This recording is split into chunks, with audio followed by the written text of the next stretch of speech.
Olá, alunos do oitavo ano, tudo bem com vocês? Eu sou o Antônio Henrique, sou professor de Geografia e sejam bem-vindos a mais um Se Liga na Educação. Hoje vamos falar sobre os BRICS. Você já ouviu falar sobre os BRICS? No jornal, na televisão, na internet. Os BRICS é um nome muito bem falado, principalmente na economia atual. E a nossa ideia hoje é aprender um pouco mais contextualizando a economia global com esses países que estão tendo destaque nos últimos anos. Esse conteúdo você vai estar encontrando na segunda semana do seu volume 5 do PET. Qual que é o objetivo da aula, então? O objetivo é compreender e entender as transformações da economia global e verificar qual o resultado dessas transformações no contexto atual. Tudo bem? Bom, mas antes, vamos contextualizar, vamos entender como que funciona e como é vista a economia planetária nos tempos de hoje. Então, primeiro, a ordem econômica atual é o resultado de uma série de transformações que ocorreram nas últimas décadas. Eu estou falando que, quando estamos pensando em economia, nós temos que lembrar que o mundo ele passa por transformações a cada período.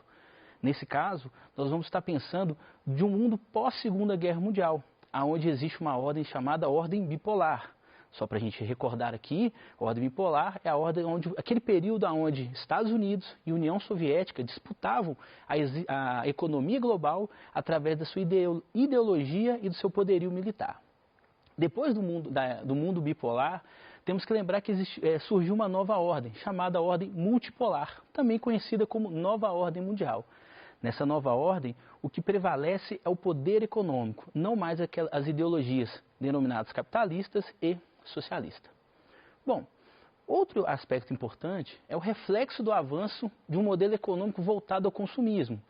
Lembrem-se, quando estamos falando de economia global, estamos falando de países que consomem bastante, países que produzem muitos produtos para serem consumidos. Ou seja, quanto mais você consumir e quanto mais você produzir para esses grupos, maior o seu destaque, maior o seu poder econômico dentro dos continentes e dentro do planeta.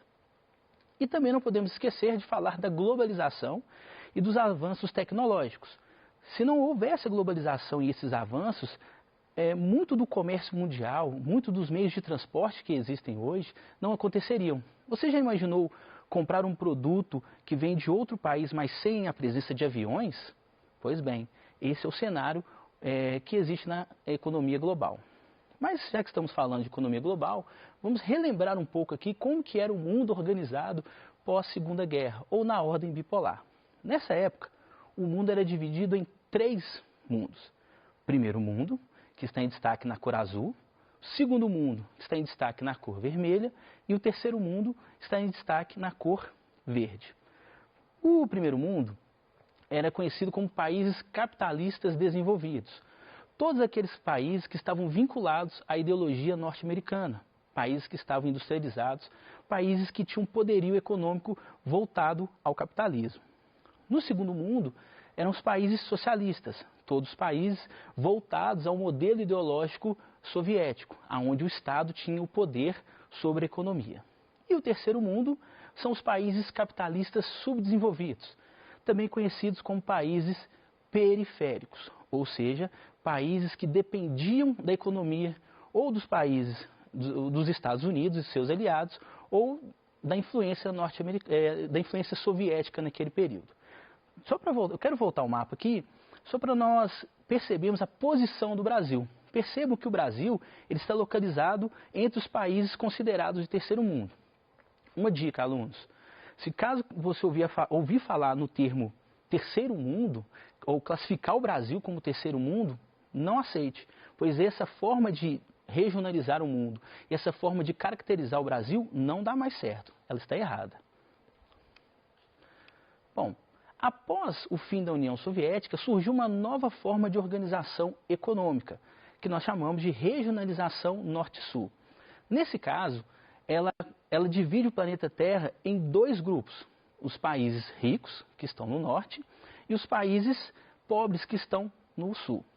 Muito importante, nessa regionalização é necessário que você desconsidere a localização, a posição geográfica. Ou seja, a linha do Equador não tem valor aqui. O que deve ser prevalecido é a linha econômica. Tá? É a linha econômica que vai dividir entre quem são os países ricos e quem são os países pobres. Vamos dar uma olhada aqui.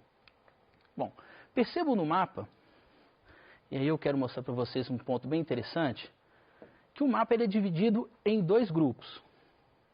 Nós temos de rosa os países considerados países ricos, os países do norte, que são todos esses países que estão voltados na parte superior, e abaixo dessa linha vermelha, tá? Abaixo da linha vermelha, que é a que eu chamo de linha de divisor econômica, você vai encontrar todos os países considerados países pobres.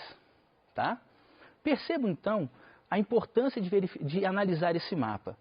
A Austrália ela está localizada no hemisfério sul, mas ela é considerada um país do norte. Por quê? Porque, como eu já disse, não podemos considerar a linha do Equador. Devemos considerar apenas, a linha do Equador está localizada aqui, ó. Devemos considerar apenas a linha econômica, essa linha que tem destaque em vermelho. Tudo bem?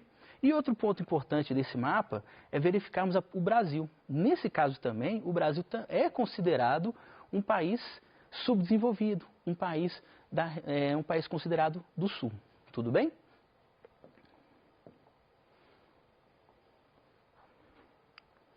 Bom, após a organização dessa regionalização norte-sul, temos uma outra maneira de pensar na economia global, que é através dos países centrais e periféricos.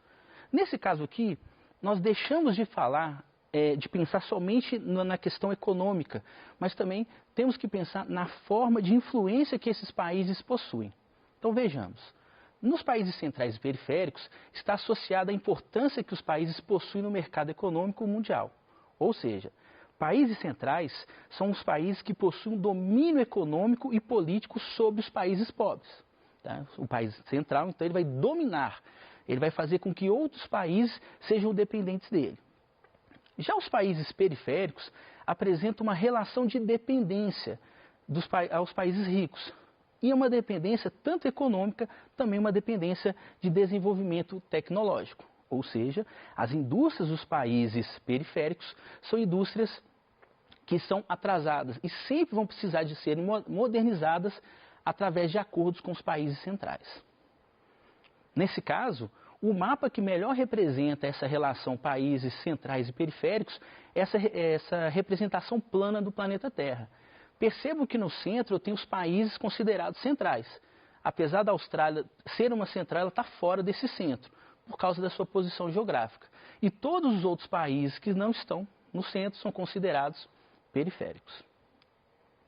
Bom, o tempo vai passando e as formas de verificar a superfície terrestre e as organizações, elas também alteram. Então é sempre necessário atualizar, compreender o que está acontecendo no mundo. Após a relação países centrais e periféricos, os estudiosos, os economistas, pensaram um novo modelo. Em vez de chamar país rico e país pobre, eles consideraram agora os países desenvolvidos e os países subdesenvolvidos. No caso, os países desenvolvidos são aqueles países que apresentam melhores condições de vida, urbanização e industrialização. Caros alunos do 8º ano, prestem bem atenção nesses dados. Até agora eu estava falando de PIB, de riqueza, concentração de poder e econômica. A partir do conceito de desenvolvimento e subdesenvolvimento, eu já estou falando de outras variáveis. A variável de condição de vida, de urbanização e de industrialização. Percebam que agora, para ser um país desenvolvido, você também tem que ter uma melhor condição social. Ou seja, não adianta nada eu ter dinheiro, mas as condições sociais do meu país não serem favoráveis para a minha população. Olha o caso dos subdesenvolvidos. São países que possuem uma precariedade nas condições de vida. Possuem um desenvolvimento econômico baixo e seu nível de urbanização e industrialização também são mais baixos. Perceba então que esse é o grande diferencial entre desenvolvidos e subdesenvolvidos. A condição de vida e como essa riqueza é distribuída entre a sua população.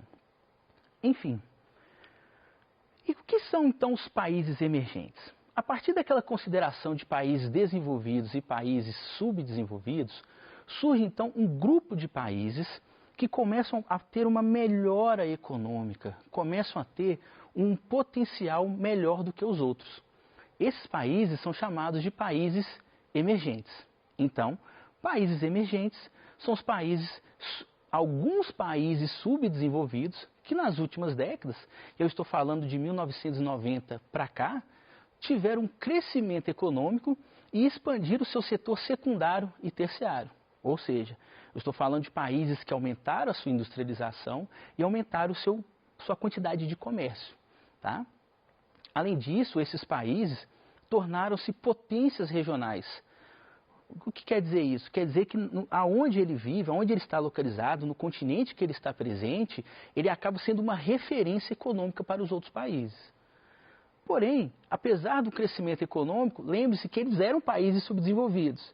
Então, aquelas desigualdades sociais ainda permitem e ainda são existentes.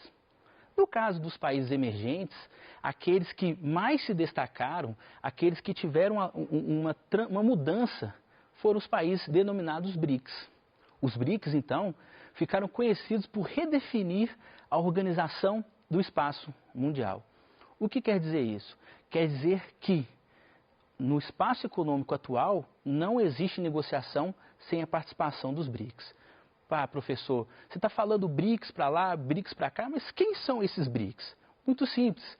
Os BRICS é o início dos nomes dos principais países que formam esse aglomerado, que é o Brasil, Rússia, Índia, China e África do Sul. Percebam, são países que são potências regionais em seus continentes. Vou mostrar aqui no mapa para vocês. Percebam então, nós temos na América do Sul o Brasil, que é uma referência, tá? Na América do Sul não, da América toda. Se nós tirarmos os Estados Unidos e o Canadá, vocês vão perceber que o país mais importante em termos econômicos é o Brasil. Tanto que a cidade de São Paulo é considerada uma das maiores metrópoles da América Latina. Tá? Temos também Rússia, na Europa e Ásia, na Eurásia, temos a China, na Ásia, temos a Índia, também na Ásia, e a África do Sul, no continente africano. Professor, então só existem esses países como emergentes? Não. Esses países são aqueles que tiveram destaque. Existem outros países também considerados emergentes, como por exemplo na América Latina nós temos o México, nós temos a Argentina, Chile e a Colômbia.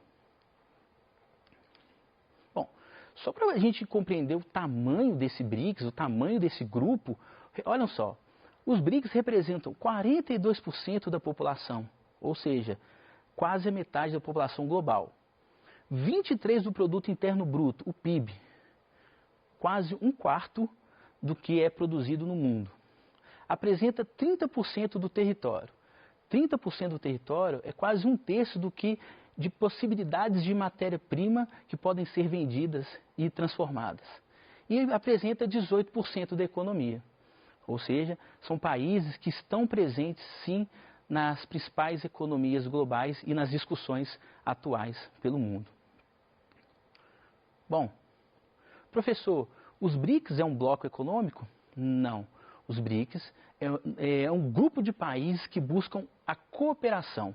Eles buscam que esse grupo consiga a sua melhora econômica perante os principais países do mundo. Por isso, em 2009, foram estabelecidas 30 áreas de cooperações. E dentro dessas 30 áreas, eu gosto de destacar sempre o novo Banco de Desenvolvimento dos BRICS, chamado NDB. Esse banco, ele foi pensado para que os países pudessem investir dinheiro na área de infraestrutura. Então, se um país precisa de construir mais estradas, mais linhas férreas, mais aeroportos e portos, eles utilizam esse dinheiro para estar fazendo esse investimento. Bom, não podemos falar de BRICS e de economia global sem dar um destaque para a China. A China, hoje, ela disputa o mercado mundial. Ela é considerada a futura potência econômica. E por que isso? Porque ela apresentou um grande crescimento econômico nas últimas décadas. Ela possui um grande mercado consumidor. E por ter feito uma abertura para o mercado externo, ou seja, poder vender e comprar produtos de outros países, fez com que ela investisse muito em tecnologia, educação e na produção industrial. E o foco dela é ser a maior economia do mundo. Eu gosto desse gráfico porque ele mostra bem isso. Nos últimos anos, percebam pela linha vermelha que a economia da China é a que mais cresce, enquanto a maior potência do mundo atual, que é os Estados Unidos, o seu poder econômico, a sua riqueza só vai diminuindo. Acredita-se que a partir de 2022 até 2030, a China seja esse protagonista global. Também não podemos deixar de destacar o Brasil. O Brasil é um líder regional, ele é um grande exportador de commodities, ou seja, um grande exportador de matéria-prima, possui um grande potencial consumidor, ele está entre os 10 países com maior população do mundo, porém, a sua desigualdade social somada com problemas políticos que acontecem nos últimos anos faz com que o Brasil deixe de ser essa potência mundial, ter essa possibilidade de destaque econômico mundial. Bom, e qual que é a projeção para pós-2020? Temos que lembrar que o ano de 2020 é um ano diferente, é um ano que modificou a estrutura global. Por isso, os economistas eles já fazem previsões para o que os países, para que os BRICS façam para continuar como destaque. Em primeiro lugar, buscar uma recuperação econômica, porém sabem que essa recuperação econômica vai ser lenta e gradual. Tá? Ocorrerá no mundo disputas comerciais. Tá? Então os BRICS têm que estar preparados para disputar economicamente com os países desenvolvidos, porque o modelo protecionista que eles vão estar propondo a partir do ano que vem pode atrapalhar o crescimento dos países emergentes. E também os economistas acreditam que pós-2020 é uma boa oportunidade para que haja investimentos internos, investimento em saúde, educação, infraestrutura, para que diminua as desigualdades econômicas e assim ocorra uma melhora substancial e dentro dos países emergentes. Tá? Bom, falamos muito sobre economia global, falamos muito sobre os BRICS, então vale a pena a gente dar uma relembrada do que foi estudado hoje. Bom, gente, na aula de hoje então aprendemos que de acordo com a ordem mundial econômica, os países podem ser divididos entre desenvolvidos, emergentes e em desenvolvimento. Lembrando que os países desenvolvidos são os países ricos, industrializados e com boa condição social. Os países emergentes são aqueles países que possuem uma melhora econômica, porém apresentam grande desigualdade social. E o em desenvolvimento é um outro nome dado para aqueles países que são subdesenvolvidos, são considerados pobres. Os BRICS, o tema da aula de hoje, são formados pelos países Brasil, Rússia, Índia, China e África do Sul. E não podemos deixar de dar destaque para a China, que tem como principal foco buscar ser a maior potência econômica global. Também falamos que os BRICS são líderes regionais e apresentam um grande potencial econômico. Tá? Reforçando, a China é o principal destaque entre os integrantes. Mas não podemos esquecer do Brasil, que também é um grande destaque entre os BRICS e também aqui na América Latina. Os BRICS também não se caracterizam como um bloco econômico, que é uma dúvida muito frequente. Os BRICS não são um bloco econômico, mas sim são um grupo de países que buscam a cooperação entre eles para que haja, então, uma melhora social, econômica e de infraestrutura entre os países. Muito bom, então. Então, meus caros, espero que vocês tenham entendido a aula, tenham gostado. E eu deixo aqui como sugestão, ler o conteúdo da semana, fazer as atividades com bastante atenção e entrar em contato com a gente através do nosso Tira Dúvida. Espero que tenham gostado, espero que tenham aprendido. Desejo a todos aquele grande abraço e até a próxima aula.